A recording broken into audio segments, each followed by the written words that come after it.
Hi, we are here to try the dragon scales or skin or crackle effect, whatever you want to call it again. This one was inspired by a YouTube video I watched of Art of the Cheshire Cat, and I thought, oh, that's so much simpler than what I've been doing. So let me try it, see if I can get it to work. I am using a non-traditional mica powder. For my last time I did a bronze. A lot of people will do a gold. This time I'm doing a cobalt blue, and this is just a random mica powder off of Amazon. I'm using a 1-to-1 resin Texpert. I did let it warm to 30 because my room was really cold today. So I said, let me let this warm up a little bit because I do want the resin kind of thick. This resin already starts out a little thick, so I think we should be good.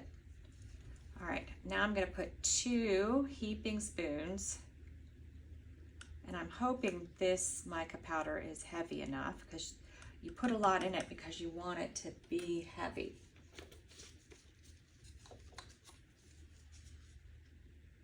Slowly start up stirring, and you want to make sure you incorporate all of the mica powder. It does go into the air a bit if you stir fast, so make sure you're wearing your safety gear, your mask, your gloves, everything.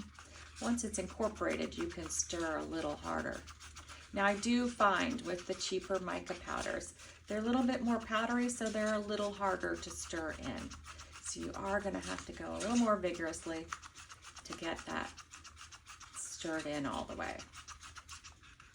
Let's see how we're doing. That looks pretty good, right? That looks like pretty blue. If this works like I want, it should be gorgeous, but sometimes I pick things that are just not going to work. I might have to go back to gold or bronze or one of those colors, but we'll see. We're giving this a go. Just making sure it's incorporated all the way. Next, for my color, I'm using Les Res Expressions Purple Rain. It's an epoxy pigment paste. It's a little bit heavier than like a resin dye. These are really difficult to get in the United States. I order mine from Laura's Art Corner. You can find her on Facebook. She has all the cool stuff. Anytime I'm looking for something cool, I know where to go. All right, so I want a bit of color. I don't want it to be too heavy. The tricky part about paste is you're really just dabbing it on. There's no exact amount. There's no exact amount that you can do. Like if you had a dropper, you just drop it in. So I'm just gonna say this amount. And usually you don't need a lot of this because it is highly pigmented.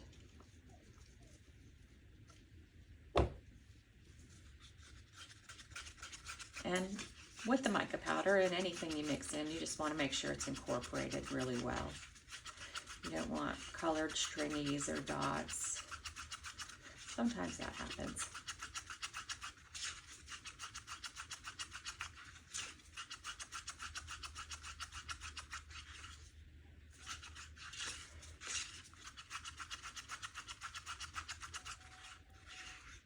All right, that's looking pretty good, right? I love this purple. I love purple. You'll see in a lot of things that I do. All right, so now I'm going to do my push cups. I'm going to do 2 drops in the first one. This is a resin ink. It's Octopus Fluids Mystery Blue. I also got this from Laura's Art Corner, but it's a good ink.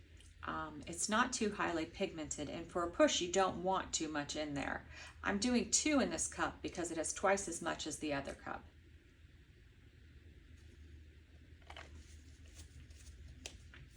So while all 3 of these are even, this has half of that.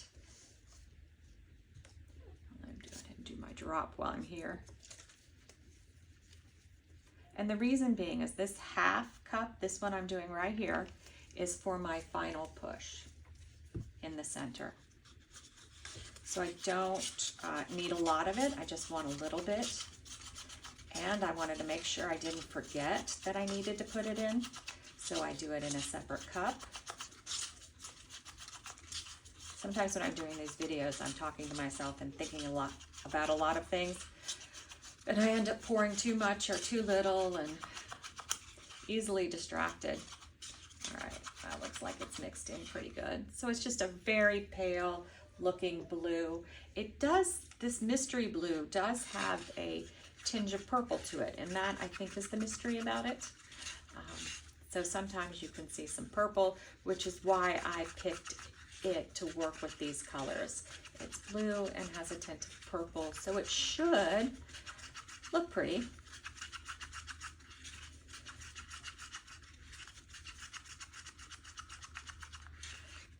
It's mixed really well.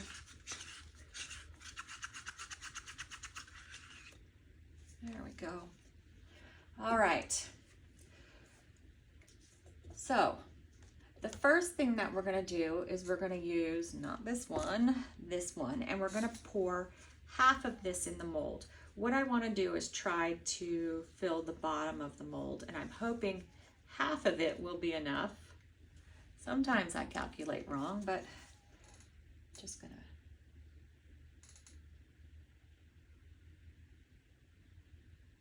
If I have to use more, I have to use more.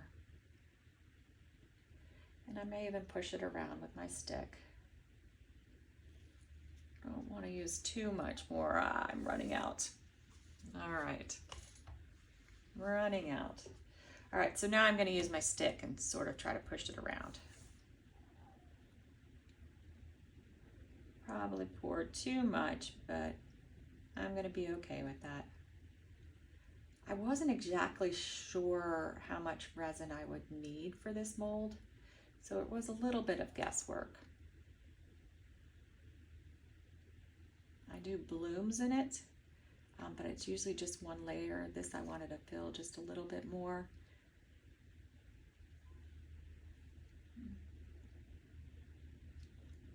All right. That looks like it's pretty good, right? If I have to, I might have a little bit left from my cup.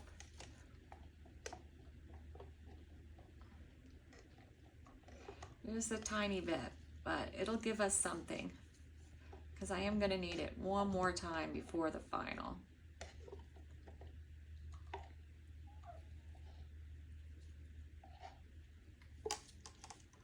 Let's see what that works out to be. It's a little bit. I'm not going to add any more color, but it's still pretty good. I'm getting resin everywhere like I usually do. I better get my Pampers wipe out before everything is covered with resin. In the beginning, I didn't clean up as I went along, and all my bottles were sticky and everything was sticky. So I learned, just keep wiping your gloves. All right. So the next thing I'm going to do is I'm actually going to do my mica powder, but I see some bubbles in here, so I got my little heat gun, and I'm just going to give it a go.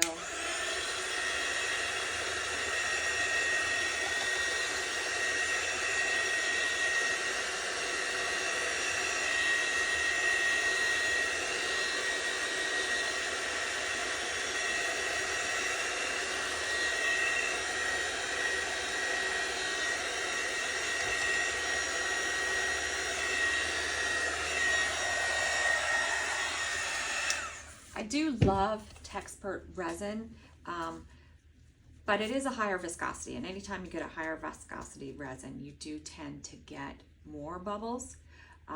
So it is a bubblier resin. Let's see, I'm not quite over to the side there. Let me give that a little shove. So I have more bubbles than I like, but I think they'll slowly go away as we work on it. I did let the cup sit for a really long time because it was cold in here, but maybe just not enough.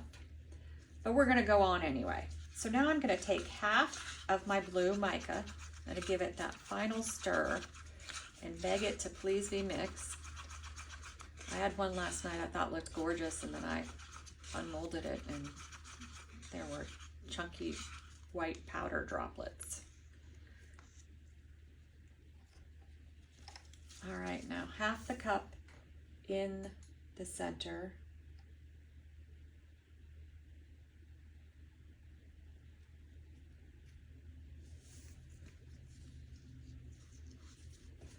And then half my purple in the center.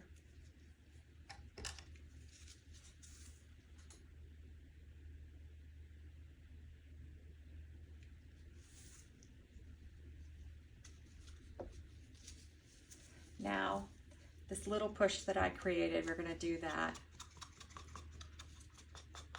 Scrape it up. I'm facing it towards me so I could scrape the cup. Make sure I get enough. I almost wish I did 2 mica powders.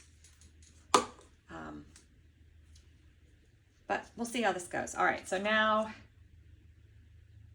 the rest of my mica powder.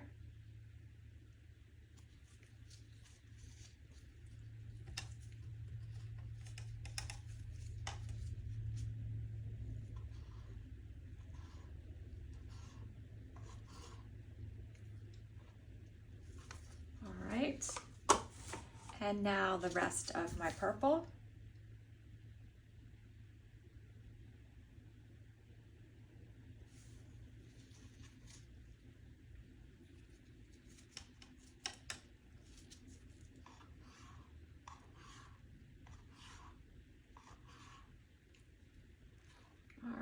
And last but not least is the push of the mystery blue.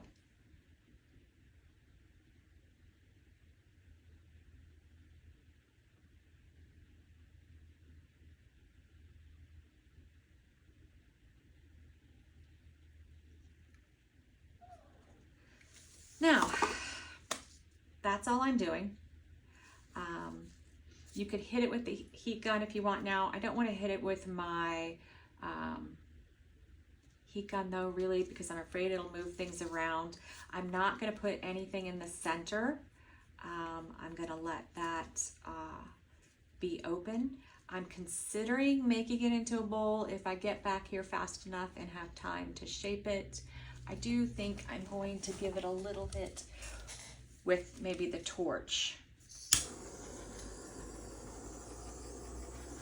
That way it doesn't move anything around, but it gets rid of some bubbles. Of course, use it really fast. You don't want to hold it to your mold too long. I've ruined molds with the torch before. All right, we'll be back in maybe 8 hours. All right, we are back to see how this came out. I'm a little nervous. I haven't had much luck, so maybe this will be the turning point and it will be a good one. Maybe I did. Look how pretty that is. Oh my goodness. Oh, that is so pretty. I wish it had more of a two-toned effect, but wow. I love that. I really, really love that.